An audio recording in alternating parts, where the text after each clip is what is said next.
Yuna Choi was writing on the board when the first alarm went off. She stopped mid-sentence, her marker hovering in the air.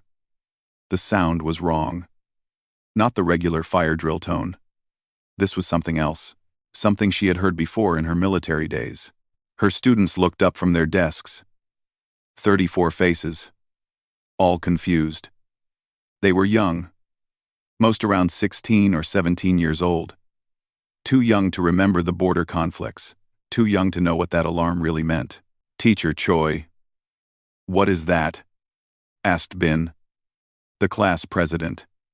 He sat in the front row, always eager to learn. Yuna turned slowly. Her mind was already working, already calculating. She had been a soldier once, before she became a teacher. 5 years in the Outer Colonies Defense Force. 5 years of learning how to fight, how to survive, how to protect. She thought those days were behind her. The alarm changed pitch. Now it was screaming. Yuna dropped the marker. "Everyone, stand up, now." The students hesitated. Hana, the youngest at 15, raised her hand. "But teacher, we have not finished the lesson." "Stand up!" Yuna's voice cut through the room like a blade. It was not her teaching voice anymore. It was her soldier voice. They stood. All 34 of them. The building shook. Dust fell from the ceiling. Outside the windows, Yuna saw something that made her blood turn cold. Ships. Alien ships. Black and silver. Shaped like hunting birds. She knew those ships. Everyone in the military knew them. Vraxis. "Move away from the windows," Yuna said. Her voice was calm now. Controlled. "To the back wall. Quickly." Day, the tall boy who played sports, moved first. The others followed. They trusted her, even though they did not understand why. The intercom crackled. The principal's voice came through, shaking with fear. "All staff, this is not a drill. We are under attack. Lock your doors. Stay in your classrooms. Help is coming. Help is coming," Yuna thought. But when? The Vraxis did not waste time. They hunted efficiently. Educational facilities were always their first targets. Young minds were valuable to them, easy to reprogram, easy to turn into slaves for their neural network. She had 4 seconds, maybe 5. Yuna ran to the door. She slammed it shut and engaged the lock. Then she grabbed her desk and dragged it across the floor. The students watched with wide eyes as their teacher, who was not very tall and not very strong, moved the heavy desk like it weighed nothing. Fear gave her strength. "Bin, Day, help me," she ordered. The 2 boys jumped forward. Together, they pushed the desk against the door. Then Yuna grabbed chairs, bookcases, anything heavy. They built a wall. "Teacher, what is happening?" Hana asked. Her voice was small, frightened. "We are being attacked," Yuna said. "No point in lying. Aliens. They want to capture you. They want to use your minds." A girl named Rena started crying. Others looked like they might faint. "Listen to me," Yuna said. She stood in front of them all. "I was a soldier. I know these enemies. I know how they think. And I know how to stop them. But you are just a teacher now," said Bin. "We have no weapons." Yuna smiled. It was not a happy smile. Everything is a weapon if you use it right. The building shook again, harder this time. They heard explosions, screaming from other parts of the school. The windows cracked but did not break yet. Yuna went to her computer and activated the emergency shields. Every classroom had them. Installed after the asteroid scare of 2180, they were designed to protect against space debris, not military weapons, but they were better than nothing. Blue light shimmered across the walls as the shields came online. "Day, you are strong. You lead the defense team. Your job is to watch that door and tell me if anything tries to break through." Day nodded. His face was pale, but he stood straight. "Hana, you are smart with computers. Can you hack into the building systems?"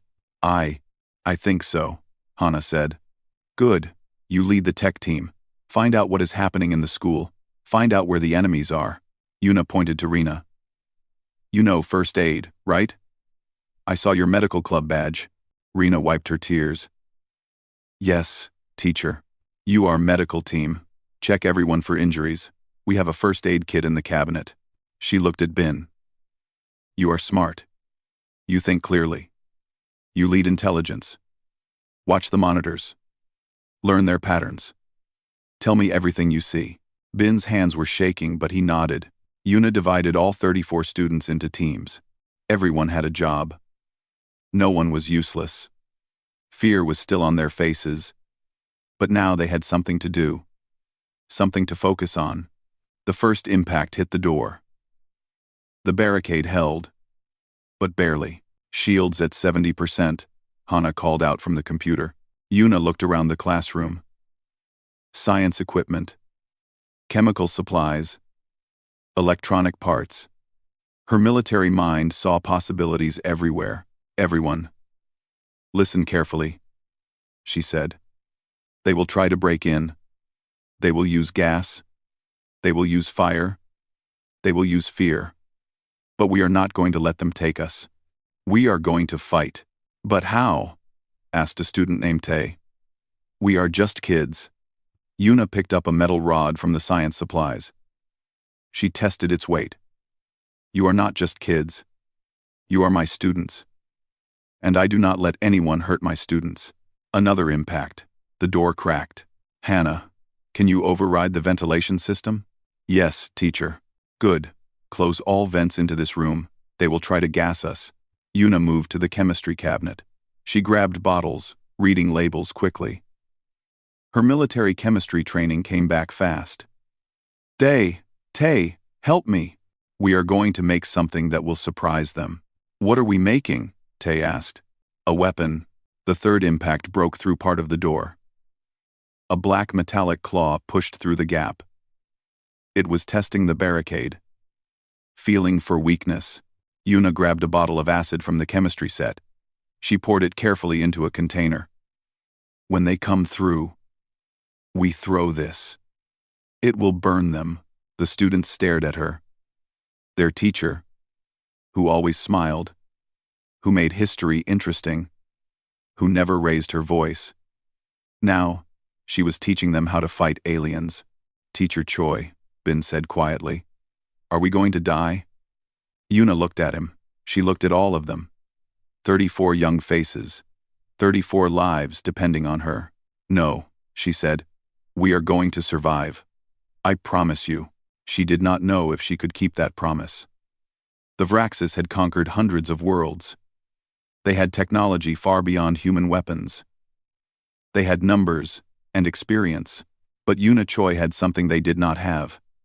She had 34 reasons to win. 34 students who trusted her. 34 lives she would protect with everything she had. The door began to break apart. The Vraxis were coming.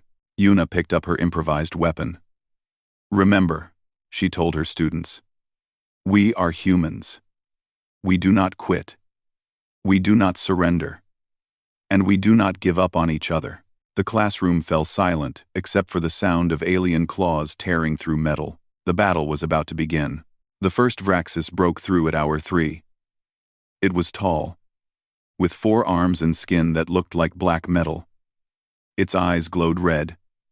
It hissed at them through sharp teeth. Day threw the acid container.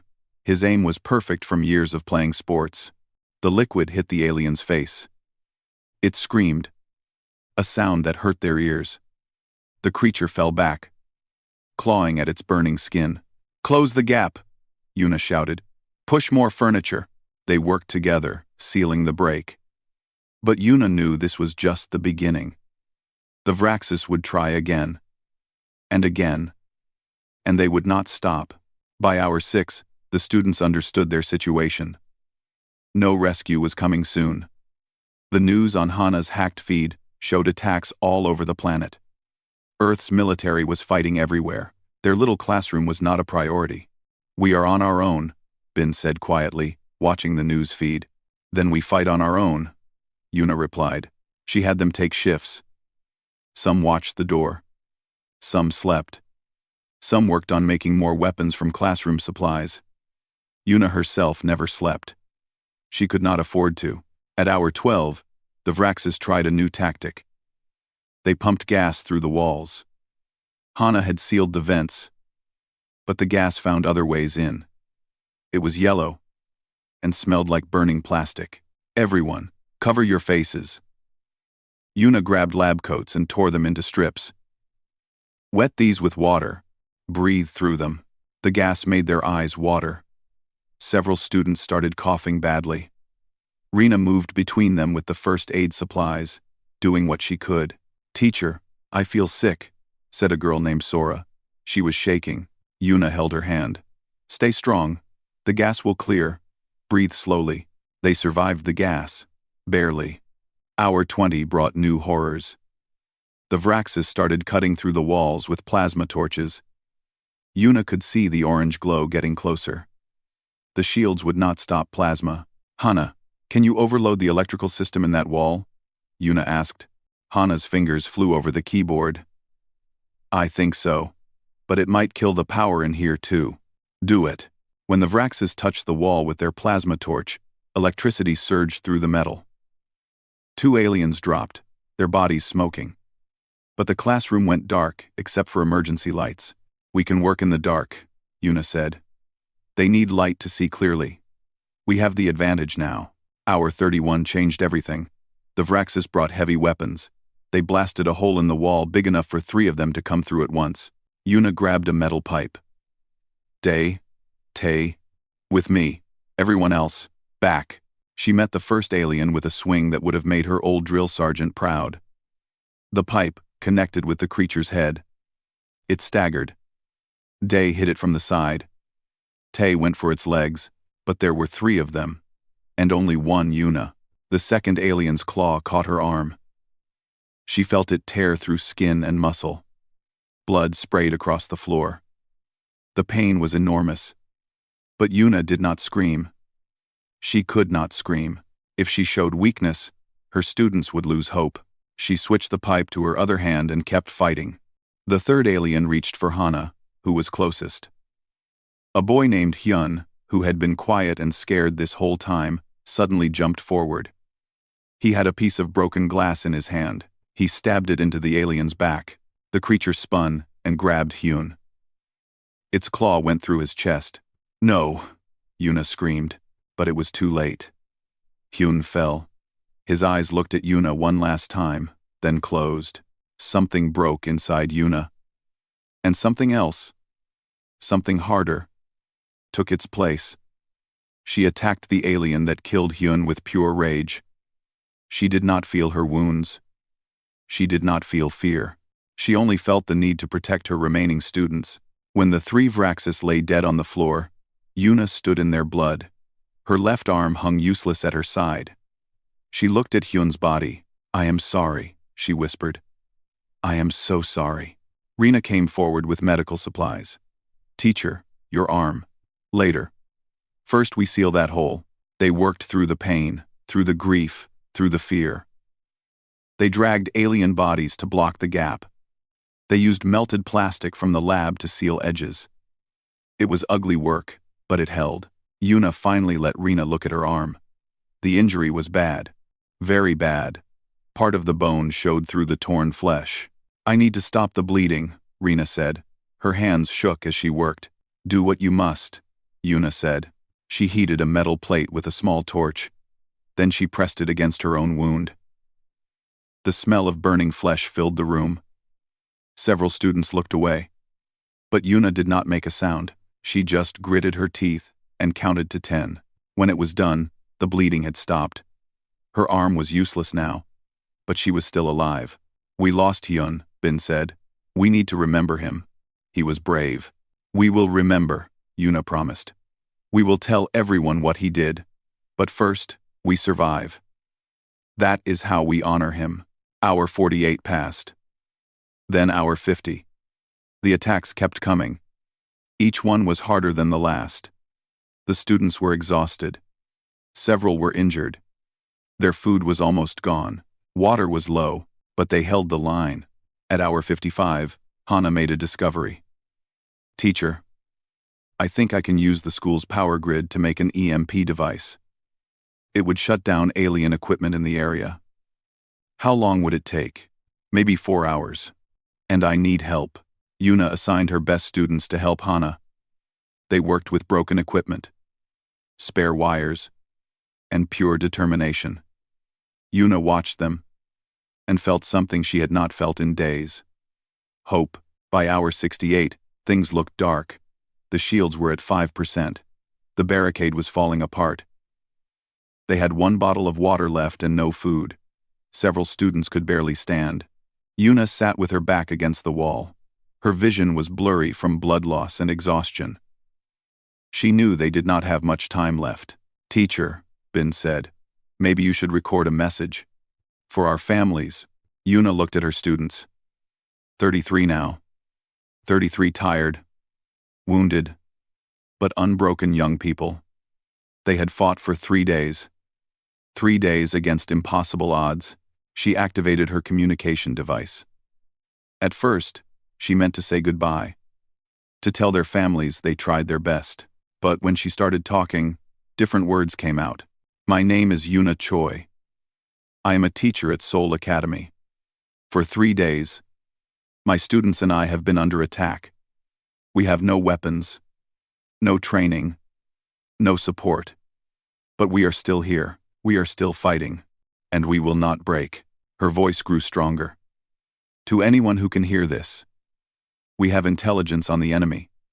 Attack patterns, shield frequencies, weakness points.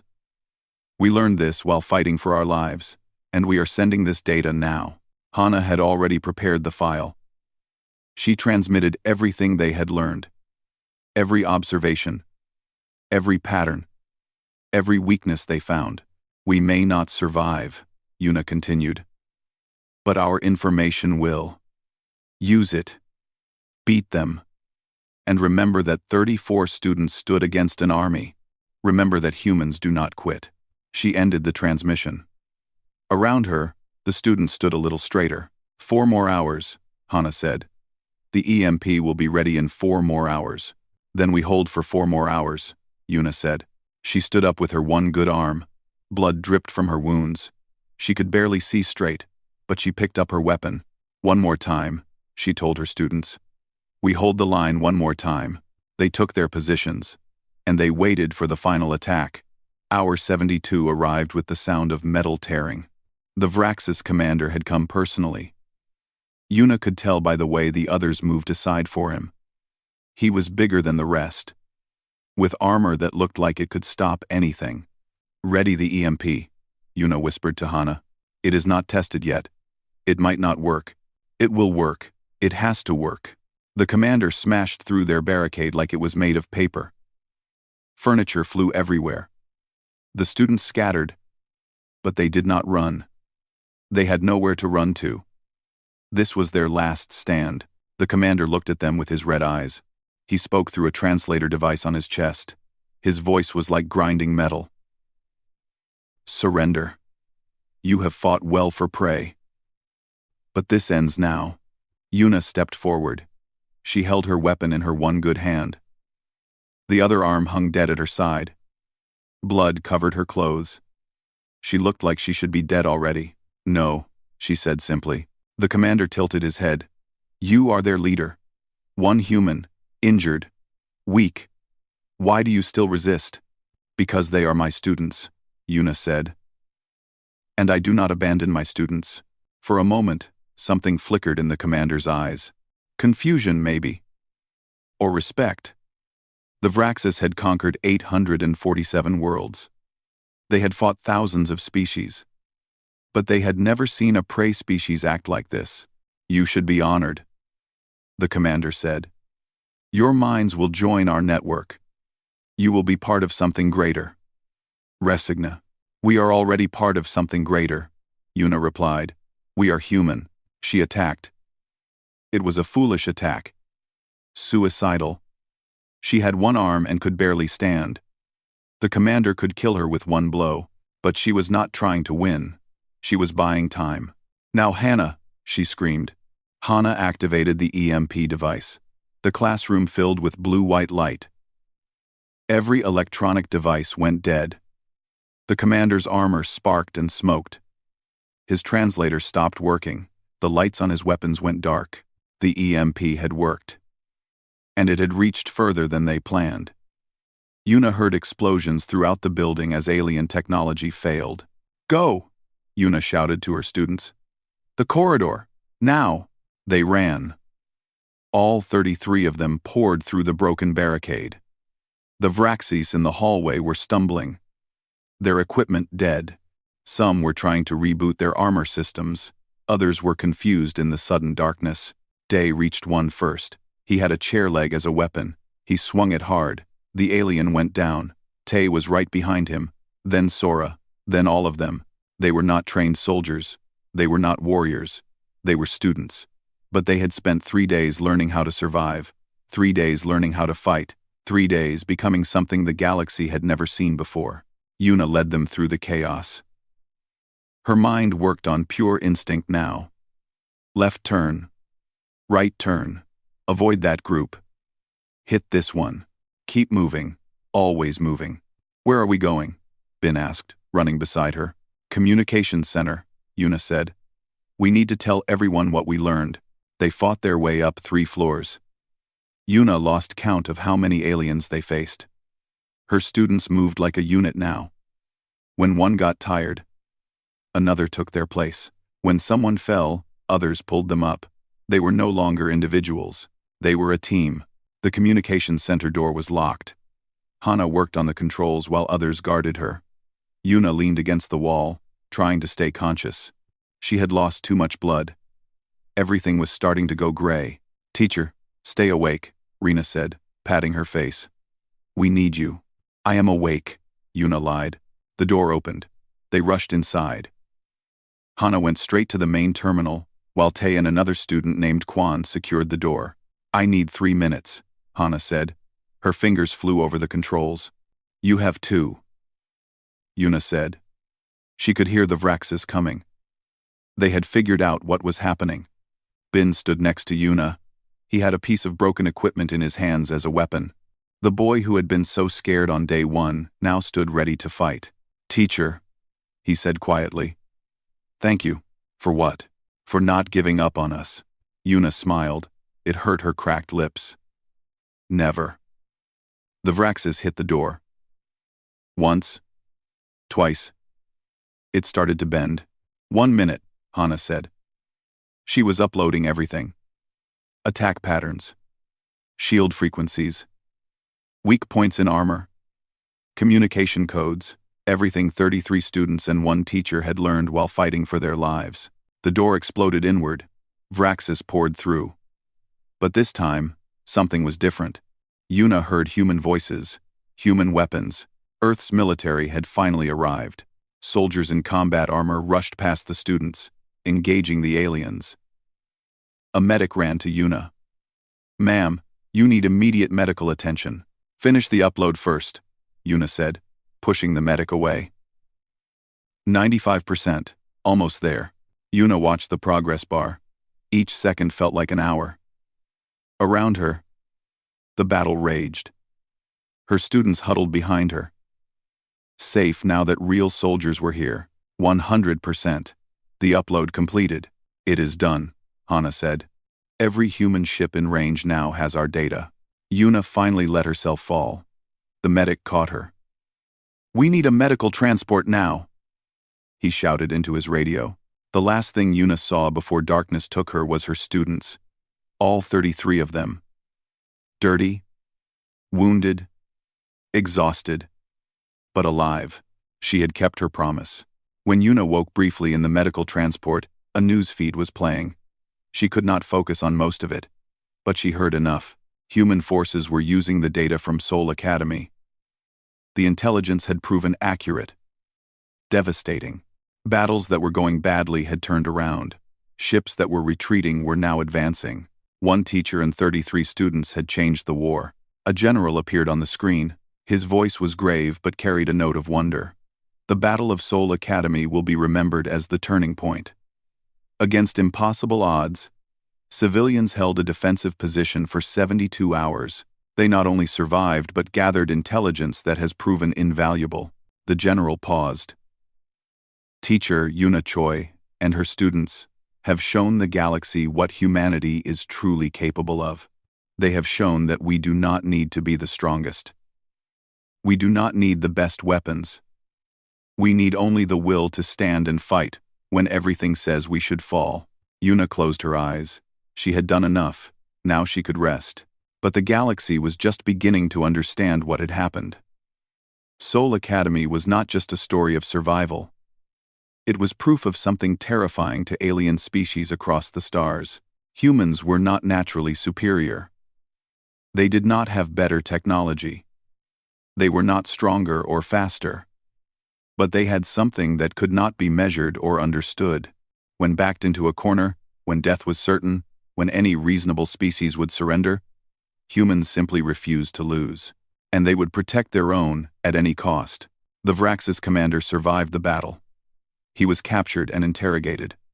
When asked why he failed to take a single classroom, he gave an answer that would be repeated across the galaxy.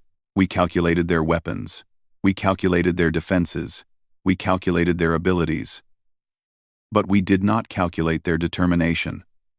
We assumed they would act like prey. They acted like something we have never encountered before. They acted like humans. News of Soul Academy spread across human space in hours. Within days, the entire galaxy knew the story. A teacher with one arm, 33 students with improvised weapons, 72 hours against an invasion force. Other species studied the battle. Military academies added it to their curriculum. Tactical experts analyzed every decision Yuna made, but they all missed the most important point. Yuna did not win through superior tactics or brilliant strategy. She won because she simply refused to let her students die.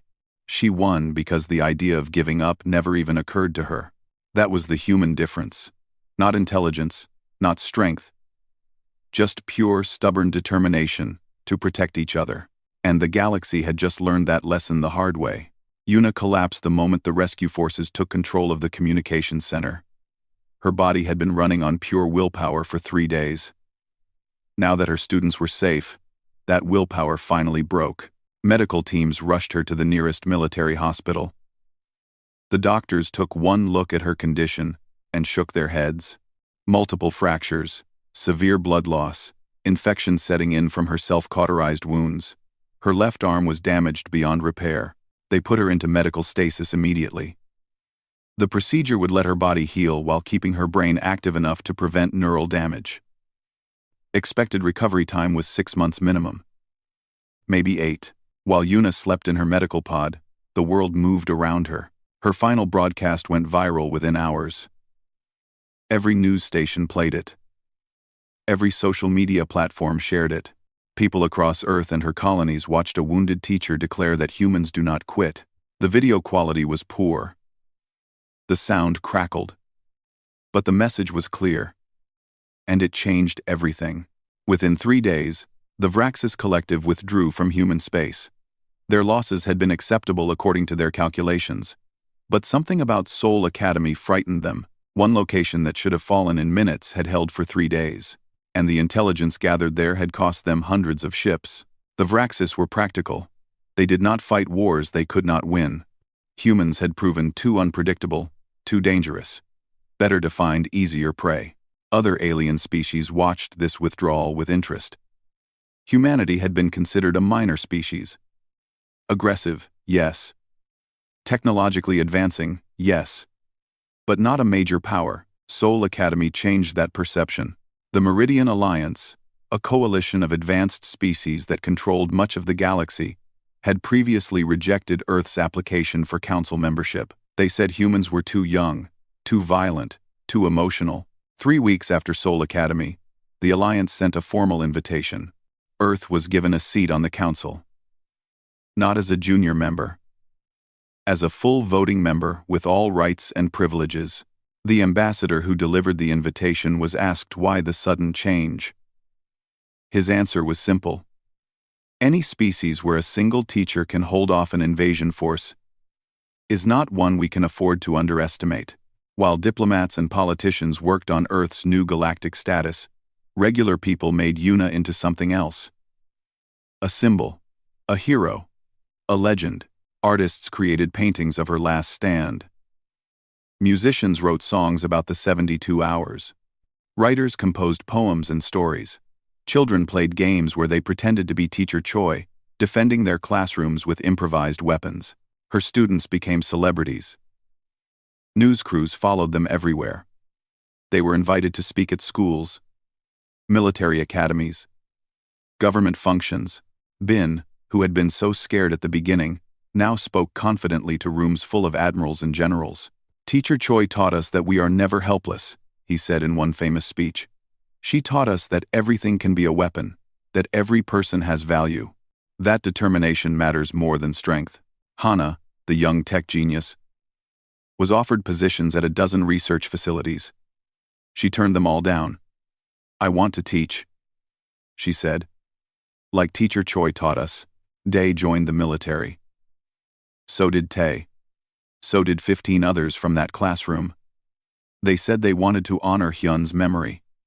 They wanted to be able to protect others the way their teacher protected them. The remaining students chose different paths.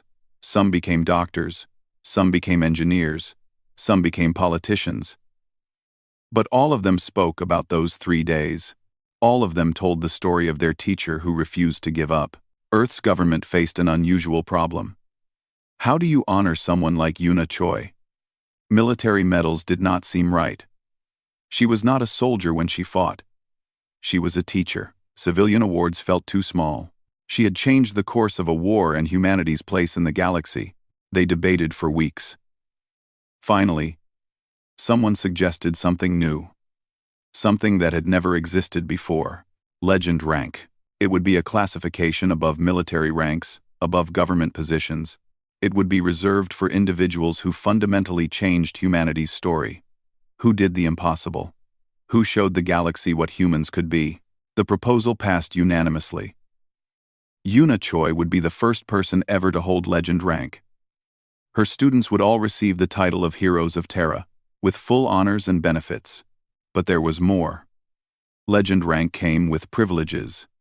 Physical enhancements to repair her body. Neural upgrades to expand her capabilities. Resources to continue her work in any way she chose. We are not making her superhuman, the Prime Minister said in the announcement. We are giving her the tools to continue being Yuna Choi. Because one Yuna Choi is worth an army. Military academies began teaching the Yuna Protocol. It was a comprehensive defensive strategy based on everything she had done. Turn any location into a fortress. Use available resources. Organize survivors into functional teams. Gather intelligence while fighting. Never stop adapting. Schools across Earth installed emergency shields and supplies in every classroom. They trained teachers in basic defense, not because they expected another invasion, but because Seoul Academy proved that preparation saved lives. The cultural impact went deeper than protocols and training. Humanity's self-image changed. Before Seoul Academy, humans saw themselves as scrappy underdogs in a vast galaxy. After, they saw themselves as survivors who could face anything. Tourism to Seoul Academy became almost religious. The building was damaged but still standing. The government declared it a historic site.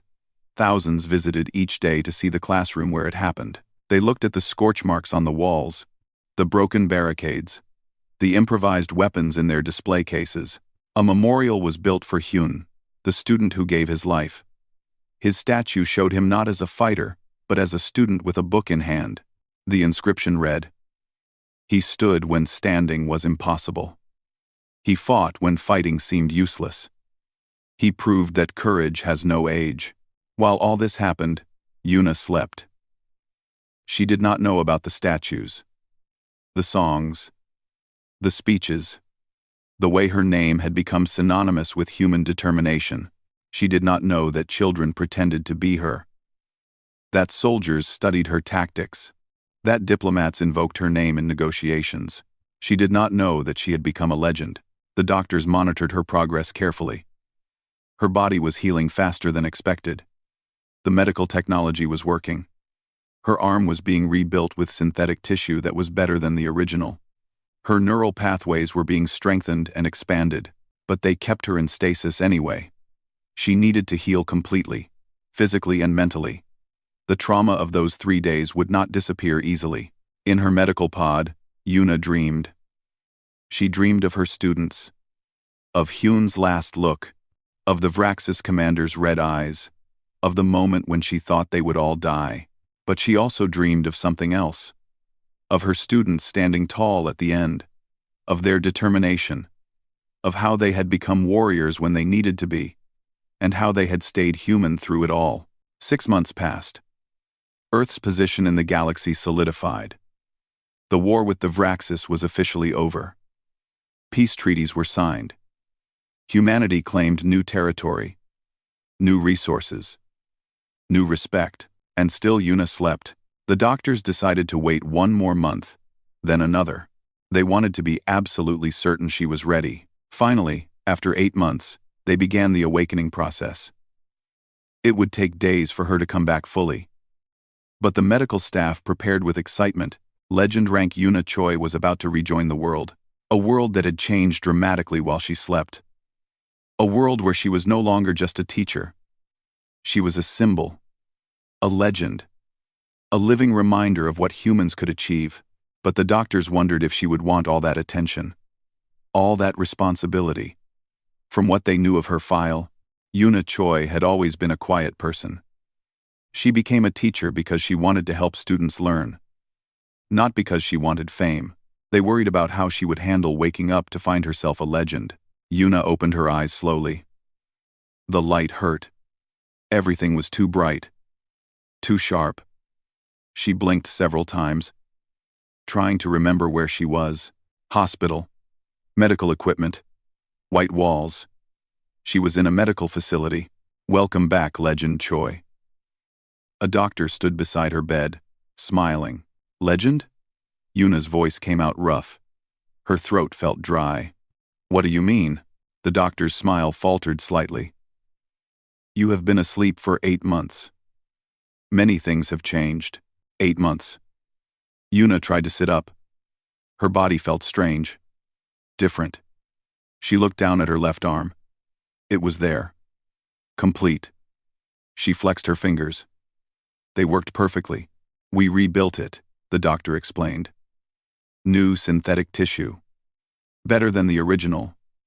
You also have neural upgrades, enhanced healing factors, and improved reflexes. All part of your legend rank benefits. I do not understand, Yuna said. What is legend rank? Before the doctor could answer, the door burst open. 33 people flooded into the room.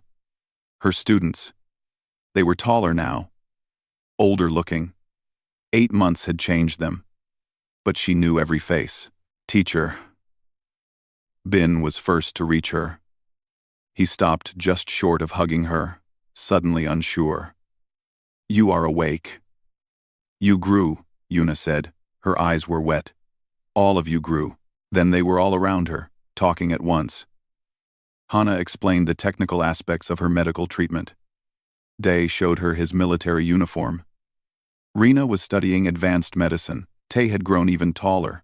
We visited every week, Bin said quietly. We wanted to be here when you woke up. Yuna looked at them. These were not the frightened teenagers from 8 months ago. They carried themselves with confidence now, with purpose, but their eyes, when they looked at her, still held the same trust. Tell me what happened, Yuna said. Tell me everything. They told her about the Vraxis withdrawal, about Earth's new position in the galaxy, about the Meridian Alliance invitation, about her elevation to legend rank, about the statues, the songs, the stories. People pretend to be you for fun, Sora said, laughing. There is a game called Defend Like Choi. Children play it everywhere. Yuna did not know what to say. She had just been trying to protect her students. She never wanted to be famous. She never wanted to be a legend. The Prime Minister wants to meet you, Bin continued. Also the military supreme commander. Also ambassadors from 7 different species. Also, stop, Yuna held up her hand. Please. This is too much. They fell silent. Hannah stepped forward. Teacher. You changed everything. The galaxy sees humans differently now. Because of you. Because of what you did. What we did, Yuna corrected. It was all of us. Not just me, but you led us, Day said. You showed us how to be strong. Jong. Later, when her students left to let her rest, a military officer arrived.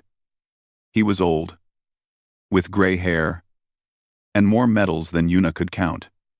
Admiral Ho Yoon, Supreme Commander of Earth Forces, Teacher Choi, he said formally. It is an honor, please. Just Yuna, the Admiral smiled. I was in the border conflicts, 11th Infantry. I saw your service record. That was a long time ago, Yuna said. Not so long. And you never really stopped being a soldier, did you? You just changed what you were protecting. He sat down beside her bed. I have come with offers. 3 of them. You can choose any or none. What kind of offers? First, Director of Combat Training at Earth's premier military academy. You would train our best soldiers. Teach them what you taught your students. Yuna shook her head. I am not a military person anymore. Second offer. Ambassador to the Galactic Council. You represent what humanity can be. Your presence would remind the galaxy why they accepted us. I am no diplomat, Yuna said. Third offer. Commander of Special Operations. Leading elite units. On the most dangerous missions. Yuna looked at her new arm. She flexed it again. It was perfect. Better than perfect. But she did not want to use it for fighting. What if I want something else? She asked. Like what? I want to teach. The Admiral blinked. You are. That is what the first offer. No, Yuna interrupted. I want to teach students. Young people. Like I did before. You want to go back to being a teacher? After everything? I never stopped being a teacher, Yuna said firmly. That is who I am. The Admiral studied her for a long moment. Then he nodded slowly. There is a new facility. Terran Defense Academy. It trains young people who want to protect humanity. Teach them not just combat, but survival, strategy, determination. Would that interest you? Yes, Yuna said immediately. That is what I want. 3 weeks later, after meetings with officials and medical clearances, and more attention than she ever wanted, Yuna stood outside her new classroom. It was bigger than her old one, better equipped. It even had a memorial plaque on the wall listing her 34 students from Seoul Academy. She touched Hyun's name gently. I hope I can make you proud, she whispered. The door opened. 34 students filed in. They came from all over Earth and her colonies. They had all applied specifically to study with legend Yuna Choi. Competition for these spots had been fierce. Thousands applied. Only 34 were chosen. They sat down, looking at her with awe, with expectation. They had seen the videos, read the stories. They thought she was superhuman, unbeatable, perfect. Yuna needed to fix that immediately. I am Teacher Choi, she said. Not Legend Choi, not Hero Choi. Just Teacher Choi. And I am going to teach you something important. I am not special. The students looked confused. One raised his hand. But you held off an invasion. I was scared the entire time, Yuna said honestly. I thought we would die. I almost gave up 100 times, but I could not give up because 34 students needed me. She walked between the desks. Being a legend is not about being perfect. It is not about being fearless. It is about doing what needs to be done, even when you are terrified. Especially when you are terrified. She stopped at the front of the room. You all applied to learn from me. Good. I will teach you everything I know. But first, Lesson 1. She pointed around the classroom. Look at this room. See the furniture? The equipment? The supplies? In an emergency, all of this becomes weapons. All of it becomes tools. You are never helpless if you know how to think. She saw them start to pay attention differently. Looking at ordinary things with new eyes. Lesson 2, Yuna continued. You are stronger than you think, not physically, mentally. When everything says to quit, humans have this ability to keep going. That is our real strength. And lesson 3. She paused. We protect each other. Always. A human alone is dangerous. But humans together, protecting each other, refusing to abandon each other, that is what makes the galaxy fear us. A student raised her hand. Teacher, what if we are not as brave as you? Yuna smiled. It was not a teacher smile.